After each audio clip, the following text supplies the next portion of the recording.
après le lancement de la campagne Halte au troisième mandat, les organisations de la société civile s'opposent toujours au troisième mandat du président Pierre Nkurunziza.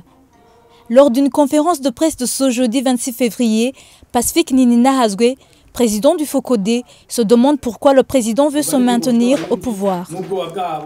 Il y a même lieu de s'interroger s'il est faux. Mais qu'est-ce qui fait courir ce président?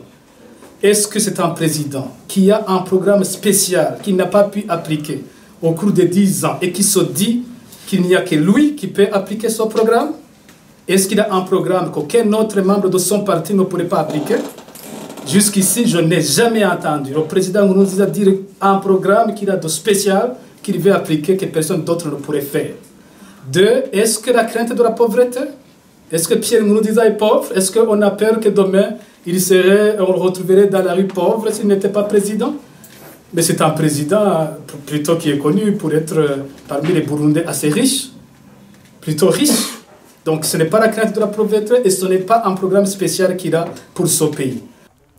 Malgré les menaces qui pèsent sur les membres de la société civile, le président du FOCODE affirme qu'ils vont aller jusqu'au bout. On a l'impression, en nous donnant ces messages, on aura des contre-manifestants, on pourra tirer sur vous. C'est comme s'il veut nous dire, je peux vous terroriser et faire tout ce que je veux de ce pays. Nous lui disons, nous pouvons risquer notre vie, c'est notre pays, nous n'allons pas accepter cela. M. Nininahaazwe rappelle qu'aucun dirigeant n'a pu s'opposer à la volonté du peuple. Mais tous ceux qui ont fait cela ont échoué après. Moubarak l'a tenté, Ben Ali l'a tenté, Compaoré l'a tenté. Ce n'est pas que Compaoré n'avait pas d'autres contre-manifestants qui pouvaient le faire. Mais ils ont tous échoué face à la volonté souveraine d'un peuple.